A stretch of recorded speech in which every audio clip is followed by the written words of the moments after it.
कहानी की शुरुआत होती है बॉस्टन नाम के शहर से, जहां पर आज एक बड़ी चोरी को अंजाम दिया जाने वाला है। उसी की तैयारी में लगे हैं ये चार बचपन के दोस्त, जिसका हेड है डक, जो सभी को बता रहा है कि उन्हें बैंक में घुसते ही क्या करना है।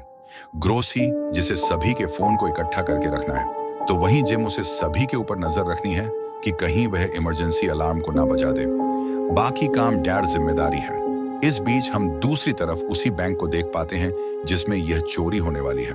उसका गार्ड बैग से भरे पैसों को लेकर अंदर जा रहा है, क्योंकि तभी यह चारों उसे धक्का देकर अंदर घुस जाते हैं। चारों ने अपनी अपनी पोजीशन ले ली, जिसके बाद ये सबसे पहले तो कैशियर के पास जाते हैं। जो कुछ भी उसके पास होता है कुछ छीन लेते हैं, पर इतने में भी इनका मन नहीं भरने वाला था। इन्हें और ज्यादा चाहिए था।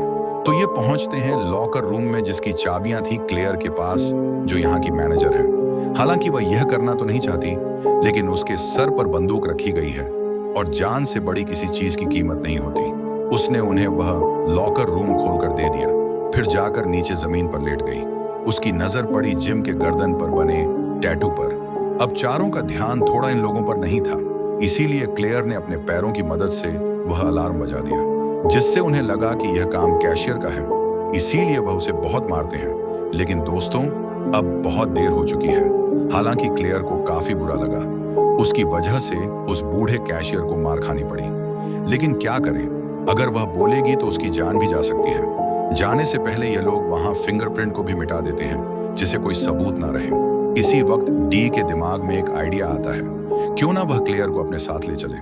अगर बाहर कुछ हुआ तो वह उसे मोहरा बना सकते हैं। उन्होंने उसे बंदी बना लिया और कार में बैठा लिया। अब यह काफी दूर आ चुके हैं, इसीलिए क्लेयर को वहीं छोड़ देते हैं, क्योंकि अब इन्हें कोई खतरा नहीं था। अब यहाँ के केस एफबीआई के इस खास एजेंट एडमम को इन्वेस्टिगेट करने के लिए दिया जाता है, जो कि काफी माहिर है ऐसे केसेस के मामले में। लेकिन जब वह अंदर घुसा बैंक में, तो समझ गया कि यह कोई मामूली चोर नहीं थे। इन्हें पता था कि किन किन सबूतों के आधार पर उन्हें पकड़ा जा सकता है। उन्हें बड़ी ही सफाई से मिटा दिया। तभी उसके पास कॉल आई।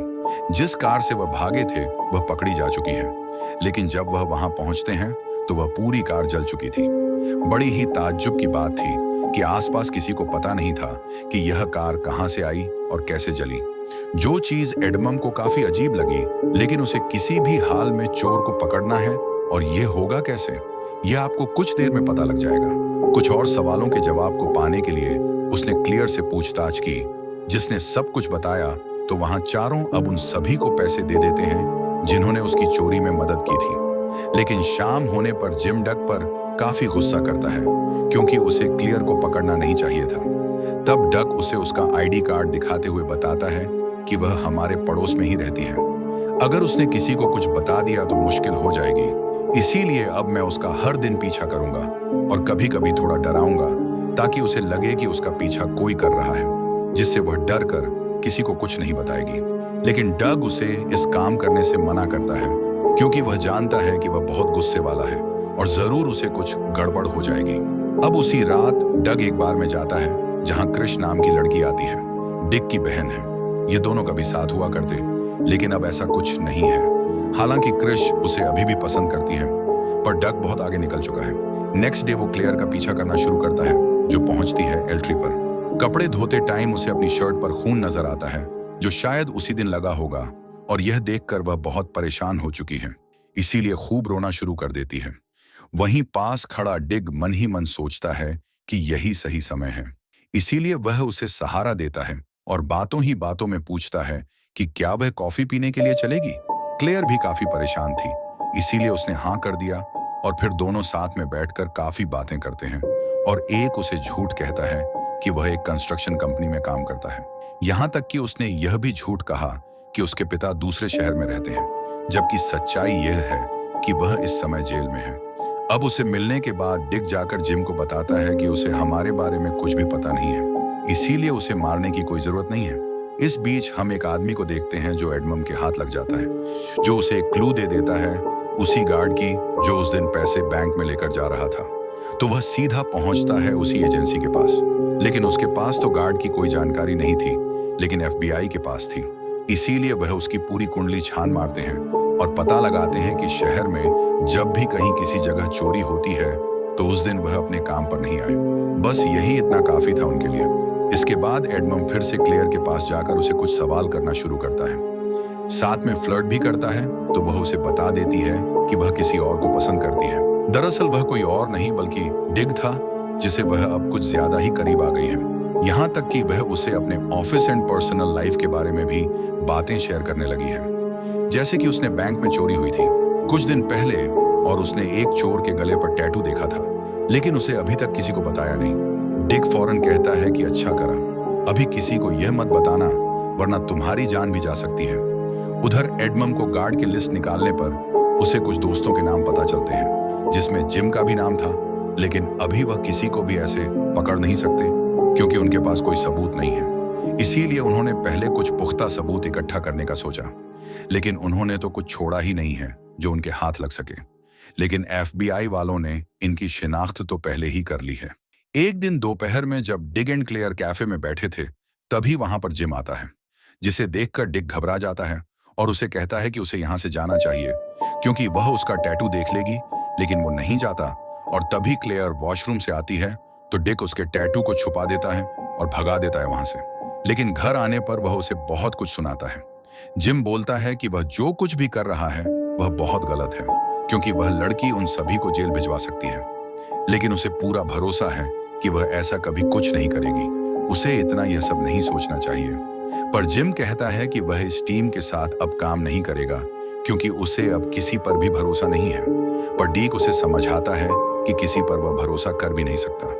इस बीच जिम उसे बताता है कि यह उसकी आखिरी चोरी होगी क्योंकि अब वह अपने हिस्से को लेकर कहीं दूर जा रहा है, एक सुकून की जिंदगी जीने के लिए। इसके बाद यह लोग ढेर सारे बालों को इकट्ठा करते हैं, एक मास्क बनाते हैं, फिर निकल जाते हैं अगले काम के लिए। आज इनका प्लान था एक मनी ट्रक को लूटना जो बैंक में पैसे सप्लाई करती है। सब कुछ काफी स्मूथली चल रहा होता है। तब ये गार्ड इनके साथी को बंदी बना लेता है और मजबूरन इन्हें उसे गोली मारनी पड़ती है।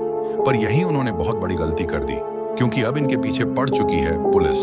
इसीलिए अब फौरन पैसों को यह कार में ट्रांसफर करते हैं और कार को भगाना शुरू करते हैं। पर यह चीज इतनी भी आसान नहीं थी क्योंकि इनके पीछे पड़ चुकी है पूरी पुलिस एफ। लेकिन यह भी कम नहीं था, इन्होंने पहले से प्लान भी रखा है। सब ने एक जगह पर अपनी कार को रोका और दूसरी कार में बैठ गए जो कि उनकी दोस्त की थी जो पहले से इनका इंतजार कर रहा था। अब अलग झपकते ही यह गायब हो जाते हैं। जब एडमम को पता लगा कि उसने पूरी चोरी की तफ्तीश करी तो उसे पता चला कि यह भी उन्हीं लोगों का काम है। पर इस बारी उसके हाथ कोई सबूत नहीं लगा जिससे वह उन्हें पकड़ सके। लेकिन अब वह उन चारों से बात करना चाहता है, इसीलिए उन्हें पुलिस उठा लेती है। पर डिग ने इन चारों को भी सही से ट्रेन किया हुआ था और इसीलिए हर सवाल का यही जवाब देते हैं कि उनका वकील उनसे बात करेगा। यह उनका हक है। एडमम भी कुछ नहीं कर पाता, पर हाँ, वह इतना जरूर कहता है कि वह जानता है कि यह काम उसी ने किया है। बस उसे कुछ सबूतों की जरूरत है। जिस दिन वह उसे मिल गए उस दिन वह उन चारों को एनकाउंटर कर देगा या फिर ऐसी सजा देगा जिसे वह कभी रिहा ही नहीं हो पाएंगे। इतना कहने के बाद वह उन्हें रिहा कर देता है। यहाँ एक बारी फिर से एडमम क्लियर से बात करना चाहता है, लेकिन अब उसे पता चलता है कि उसने बैंक की जॉब छोड़ दी, जो सुनने के बाद उसे उस पर शक होने लगा है। इसीलिए उसने उसका फोन कॉल चेक किया और इससे उसका शक यकीन में बदल चुका था क्योंकि उसमें डे का कांटेक्ट था और उसे कई कई घंटों की कॉल रिकॉर्डिंग भी थी। दूसरे सीन में हम डिक को देखते हैं जो क्लियर को बताता है कि वह यह शहर छोड़कर जा रहा है और तब वह उसे बताती है कि उसने वह नौकरी भी छोड़ दी है, जो सुनने के बाद डिक बहुत खुश था क्योंकि अब वह उसके साथ चल सकेगी। बातों ही बातों में वह उसे प्रपोज कर देता है और तोहफे में एक नेकलेस देता है जिसे वह एक्सेप्ट कर लेती है। अब दोनों ही बहुत खुश थे, लेकिन इनकी खुशी को जल्द ही नजर लगने वाली थी। वह कैसे अभी कुछ देर में पता लग जाएगा। घर आने पर क्लेयर को एडमम मिला जिसने उसके हाथ हाथ पर वो डायमंड नेकलेस देखा तो समझ गया कि माजरा क्या है। उसने देर नहीं लगाई, बिल्कुल उसे डिक की फाइल दिखाने में। पर वहां डिक तो अपनी अगली रॉबरी के सिलसिले में जिम से मिलता है, जिसे पता चल गया कि वह उन्हें छोड़कर जा रहा है। पर डिक ने समझाया कि उसकी आखिरी चोरी है, इसीलिए वह उसे अपने दोस्तों के साथ करना चाहता है कि वह एक लड़की के लिए अपने दोस्तों को छोड़कर जा रहा है। क्या वह भूल गया जब वह 9 साल का था तो उसके लिए उसने 8 साल की सजा काटी क्योंकि उसके कहने पर उसने एक आदमी का खून किया? क्या वह सारे एहसान भूल चुका है? इतना कहने के बाद उसने यह भी कहा कि वह पहले ही बोल चुका था। वह उसकी आखिरी चोरी थी, इसीलिए अब यह काम वह नहीं करेगा। अब डे के पास कोई और चारा नहीं था। इसीलिए वह फर्गी के पास जाता है जो उसका बॉस है और वही इन सारे कामों को देता है। पर दुनिया वालों को दिखाने के लिए उसकी फ्लावर की दुकान है। अब जब उसने सुना कि यह काम नहीं करने वाला तो वह गुस्सा हो गया, क्योंकि उसे अच्छे से पता है कि उससे बेहतर कोई और नहीं यह काम कर सका। इसीलिए अब वह उसे धमकाना शुरू करता है कि क्लियर का नाम लेकर जो जो हाल उन्होंने उसकी मां का किया था वही अब उसके साथ भी करेंगे। दरअसल आज से कई साल पहले जब डी के पिता जेल चले गए थे तो उसकी मां एक जिंदा लाश की तरह बन चुकी थी।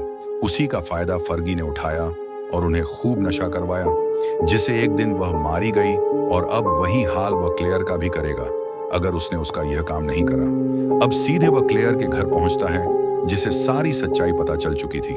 इसीलिए अब उसे कुछ भी बात करने से इनकार कर दिया तो डिक भी मायूस होकर लौट जाता है। पर एक दिन उसने देखा कि फर्गी के लोगों ने क्लेयर के घर का गेट पर फ्यूनरल फ्लावर रखा हुआ है, जो देखकर वह डर जाता है कि कहीं वह सच में उसे मार ना दे। इसीलिए वह चोरी के लिए राजी हो गया और अपनी टीम को भी मना लेता है। इधर एडमम को क्रिस के बारे में पता चला, इसीलिए अब वह उसके साथ माइंड गेम खेलना शुरू करता है। पहले तो वह उसके साथ खूब फ्लर्टिंग करता है, फिर कोशिश करता है किसी भी तरह करके वह डी की टीम का प्लान जान सके। पर क्लेयर भी शातिर थी। वह कहती है कि वह तभी कुछ बोलेगी जब उसका वकील आएगा। पर एडमम हार नहीं मानने वाला था। वो जानता था कि यह डिक को पसंद करती है, इसीलिए वो उसे क्लियर के बारे में बता देता है। तो वह दोनों अब शहर छोड़कर जाने वाले हैं, जो सुनने के बाद क्रिस उनके अगले प्लान की लोकेशन दे देती है। पर वह गलत थी, इसीलिए एडमम गलत लोगों के पीछे पड़ जाता है। दूसरी तरफ जब कई दिन का इंतजार के बाद क्लियर घर से बाहर निकलती है तो डीक उसके सामने जाकर खड़ा हो जाता है और सब कुछ बता देता है कि हाँ, वह चोरी करता है और उसने कई सारे बैंक को भी लूटा है। लेकिन अब वह इस काम को छोड़ रहा है, क्योंकि जब से वह उससे मिला है वह बदल चुका है। उसे अब बाकी की जिंदगी उसके साथ बितानी है। क्लेयर भी चाहती थी कि वह ये सब काम छोड़ दे और एक मौका तो हर इंसान को मिलना चाहिए, इसीलिए वह मान जाती है। बेचारी क्रिस अब डिक के पास पहुंची तो उसे मिन्नतें करने लगी कि वह उसके साथ जाना चाहती है, लेकिन वह उसे मना कर देता है क्योंकि वह उसे प्यार नहीं करता। क्रिस ने कई बार उसे मनाने की कोशिश करी, लेकिन इस बारी उसने उसे धक्का मारकर घर से निकाल दिया। जिस चीज के गुस्से में उसे खूब ड्रिंक की और ठोक डाली, खुद की कार। जब एडमम को पता चला कि वह हॉस्पिटल में एडमिट है तो उसने इस चीज का फायदा उठाया और उसे इमोशनल ब्लैकमेल करने लग गया, ये कहकर कि कुछ ही दिन में वह सभी जेल जाने वाले हैं और अगर तुमने कुछ नहीं बताया तो तुम भी उनके साथ जाओगी।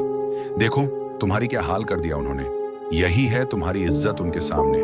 मेरी मानो तो मुझे सच बता दो, जिससे तुम हमेशा के लिए आजाद हो जाओगी।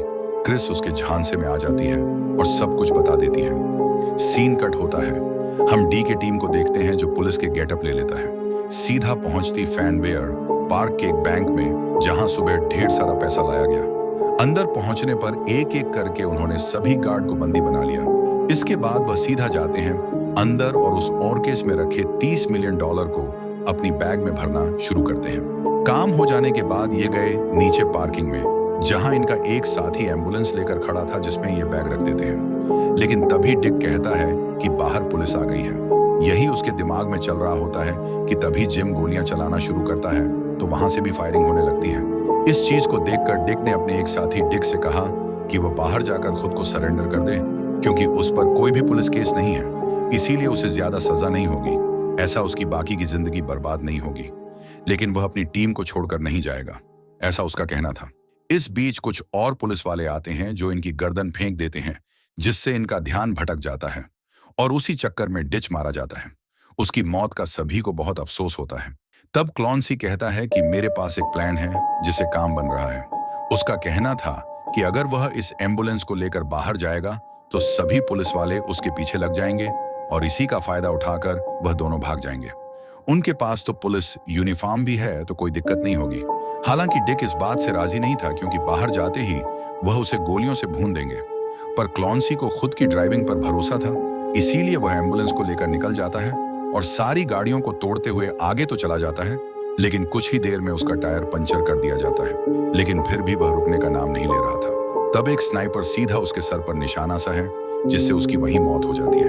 अब बस बचे हैं दो, जो पुलिस के साथ बाहर आ जाते हैं और बाहर इधर एडमम क्लॉन्सी को चेक करता है तो उसे पता चल जाता है कि बाकी के लोग अभी भी जिंदा हैं। इतने में एक पुलिस वाला आकर बताता है उन्होंने सभी गार्ड को बंदी बना लिया है, जिनका कहना है कि किम वह पुलिस के ड्रेस में था।